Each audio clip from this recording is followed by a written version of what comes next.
Sir Keir Starmer was threatened, abused, shouted at and, frankly, really, I think, was in danger at one point from a mob shouting various things at him, including that he was a defender of paedophiles, shouting about Jimmy Savile not being prosecuted, but also about many other things as well. They've been accused of being a far-right anti-vax mob who were incited by Boris Johnson, the Prime Minister, who only recently accused the Labour leader of basically choosing not to prosecute Keir Starmer when he was Director of Public Prosecutions. Was the Prime Minister right to say that? Absolutely not. I called it out at the time and I call it out now. He shouldn't have said it and he should apologise for saying it.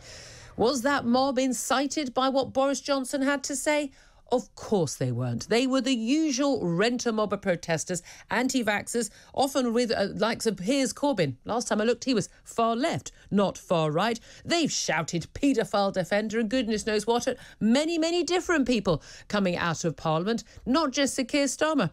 And if you watch various of those videos last night of that abuse of Keir Starmer, depending on which one you watch, you'll hear many different things shouted. In fact, I heard Julian Assange's name mentioned far more than Jimmy Savile in one of the videos. They were shouting about the leader of the opposition not opposing government policies on lockdown and mandatory vaccinations, vaccine passports. They were accusing the Labour leader of being a traitor. And they were also talking about anti-vax and many other things, as I say, including Julian Assange. So why on earth has that got anything to do with the Prime Minister? The opportunists, indeed, taking opportunity to blame the Prime Minister for this mob, seem to have forgotten that many other people have been attacked and abused and threatened by mobs. Jacob Rees-Mogg and his own son, Michael Gove, Nick Watt from Newsnight. By the way, only a very, very short time ago, Sir David Amess, a Tory MP, was murdered. Now, it's not thought that what Angela Rayner had to say when she called all Tories scum at a Labour Party fringe meeting just weeks beforehand was actually responsible. I didn't think it was responsible, but it does set a tone. Those, including David Lammy, who was by Sir Keir Starmer's side, who accused the Prime Minister of being to blame for that mob, for some reason chose not to call out Angela Rayner for calling Tories scum. No one seems to be that bothered in the Labour Party about John McDonnell joking about lynching Esther McVeigh, Tory MP when she was a minister, or calling for a country where no country can travel anywhere, no MP can travel anywhere in the country and show their face in public without being challenged by direct action. When David Lammy, the man standing by Sir Keir Starmer while he was being mobbed, called the Tories who were Brexiteers, the ERG group, worse than Nazis, no one seemed to think that was a problem on the left. Well, the thing is, when anyone uses this sort of language about other politicians, about those people they disagree with, then you do invite all politicians to be treated with the, well, let's face it, the disdain and the contempt that those protesters showed overnight. The reality is the only people responsible for the vile treatment, the outrageous criminal behaviour towards Keir Starmer are those in the mob itself and no one else. And anyone claiming any different, frankly, is just a political opportunist and a cynic. The mobbing in the street in Westminster happens to quite a lot of people. It's happened to, not just Keir Starmer, bearing in mind it's happened to people like Jacob Rees-Mogg, Michael Gove. It's happened to Nick Watt, who's a friend of mine who works on BBC Newsnight. There's some footage, actually, of Tom Harwood of GB News having people shouting, paedophile and goodness knows what else at him as well. So this mob is pretty well known around Westminster.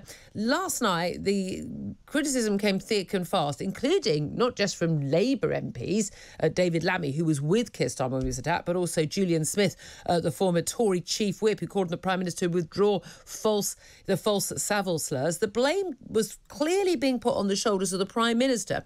If he hadn't made these remarks about Jimmy Savile, the implication is this mob would not have attacked, threatened and shouted at Sir Keir Starmer. Is that true? No, I don't think it is true at all. And I think you can tell that by the fact that people were shouting all sorts of other things, including about lockdowns and including about Julian Assange, which are two issues which can really motivate certain people. I mean, we all know about how a lot of people feel about lockdowns, but certainly in the case of this particular mob, I think that the Julian Assange thing is a particularly sore point as well. I think, as has been pointed out elsewhere, as you've just pointed out, there is a group of people that sort of make it their business to harass people outside Westminster. I think the shouting the Jimmy Savile thing is circumstantial. Look, I think it was a pretty rotten thing of the Prime Minister to try. I think it was a silly attempt at a cheap jibe, which he didn't think through. And yes, I think he should probably retract it. I think it was pretty disgraceful. But let's be honest, people have been doing this in Parliament Square for some time. And I have to say, actually, hearing the universal condemnation from politicians, I think it's a bit rich of certain politicians, let's say David Lammy, who once called Brexiteers worse than Nazis, to accuse people of fanning the flames of employing dangerous rhetoric. Ultimately, tensions are heightened in our political discourse. They have been for some time, and politicians play fast and loose with them when it suits them, and then act the victims when they don't. And they shouldn't think that the public can't see that. We know exactly what they're doing. And that's the thing. These people, actually, they're well known. They've been dubbed far right because they've attacked Keir Starmer. And the idea is that they wouldn't have attacked him if Boris Johnson had said these words. The people who mob politicians in the street hate all politicians. I mean, they hate him. They hate all media. They hate all politicians. They hate a lot of people. This lot on far right, they were later joined by Piers Corbyn, for goodness sake. And anti-vax, again, and these people, and I hate it when people say, like, there's a big protest march with, 100,000 people on that I've been on. We're called anti-vax. Not anti-vax, anti-lockdown, anti-vaccine mandates, pro-freedom is what I would say. These people are anti-vax. These are the lunatics who are sort of complete full-on conspiracy theorists. They're entitled to believe whatever they want to believe and to protest peacefully for any lunatic thing they want to protest against. And I defend their right to do that as long as it is peaceful. This wasn't peaceful, therefore I don't defend it. But they were shouting, as you say, many different things. I mean, the first video I watched, I have to say, I heard the words Julian Assange a lot more than I heard the words Jimmy Savile from a lot of people. Depending on who was holding the video, you could hear different people. They were shouting a lot of stuff and some very, very unpleasant stuff, totally unacceptable in a democracy to have discourse like that, and very intimidating for both Keir Starmer and David Lammy, who were there.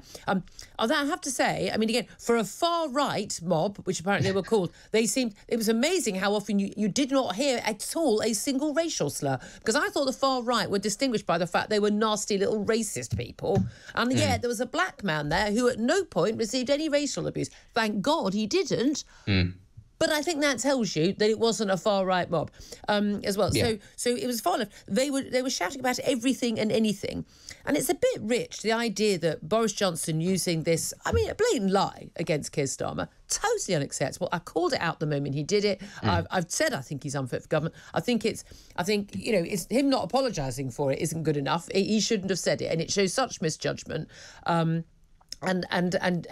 just his willingness. We know he's a liar. He's a proven liar. He's been sacked from more jobs for lying than most people have had jobs, for goodness sake.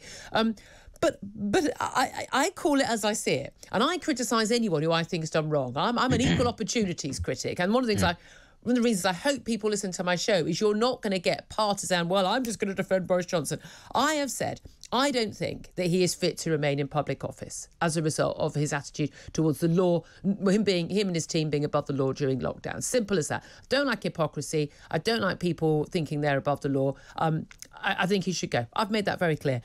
But the idea that his words about Keir Starmer, which I also disagree with, incited people to shout at and jeer at and to physically threaten, because they were physically threatening, otherwise the police wouldn't have bundled Keir Starmer into a car like that, is frankly absurd. And for David Lammy, as you say, who called, basically the Brexiteer Tories as worse than Nazis, then wrote an article defending it. It wasn't even said, in haste.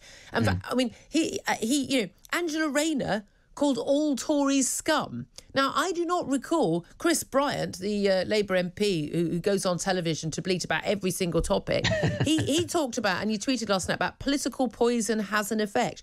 I looked quite extensively and I could not find a single quote from him ever online, on social media, on television or anywhere, where he condemned his own party's deputy leader for calling Tories scum. We are talking about, soon after Angela Rayner said that, a Tory MP was murdered. Not because Angela Rayner had used the word scum, but a Tory MP was murdered. We have seen Jacob Rees-Mogg, Michael Gove, Nigel Farage, many other MPs on the right being, or MPs or MEPs on the right, being harangued in the street, attacked, threatened. Nick Watt from Newsnet.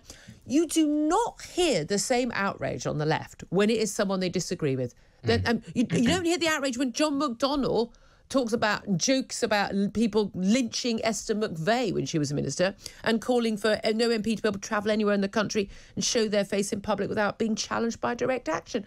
Again, a lot of MPs on the left, a lot of commentators on the left, they let that stuff go quite happily, don't they? They do. And again, as you say, it's fine when it's being used for a political purpose, but the second that it doesn't fit your agenda, then it's suddenly the worst thing in the world. I mean, as you say, you've criticised Boris Johnson a lot. I've criticised Boris Johnson a lot. Does that make us far left in the definition of, well, you're having a go at somebody? Yeah. Was the Sarah Everard vigil far left because the Socialist Worker Party turned up and started shouting at the police? Yeah. No, it doesn't really work like that. It's interesting, of course, that you bring up the Sir David Amess case, because, of course, he was murdered supposedly in an act of Islamist terrorism. But straight away, immediately, everybody started saying, oh, public discourse, he's been knighted to MPs. It fitted the narrative. It wasn't true. And again, the public can see this. And this is the other thing that I'd say. If you are worried about the general rhetoric and the general sort of hype febrile state of the public, why is it actually that politicians continue to lie about the causes of these things? As you say, we can see full well what happened yesterday. It was very nasty, but it wasn't purely about Jimmy Savile, and people know that. And if politicians continue to sort of, double down on this idea that everybody who opposes them is a Nazi or a fascist or a communist, then, you're not going to win any friends, and people will remember this come election time. Oh, absolutely. And all it does is make people think that everything that every politician says is a lie. And that's the thing. Everyone is to call out bad behaviour and ill deeds. Whoever does it, I don't care if it was my best friend who said or did something. I would call them out for it, and I would expect them to do the same for me in terms of that public discourse. And frankly, people call me out quite often. And and when it's fair dues it is. Good talk. Hot talk. Bold talk. Talk radio. Listen on your smart speaker. Watch it live on your smart TV. The world headquarters of common sense. Talk radio.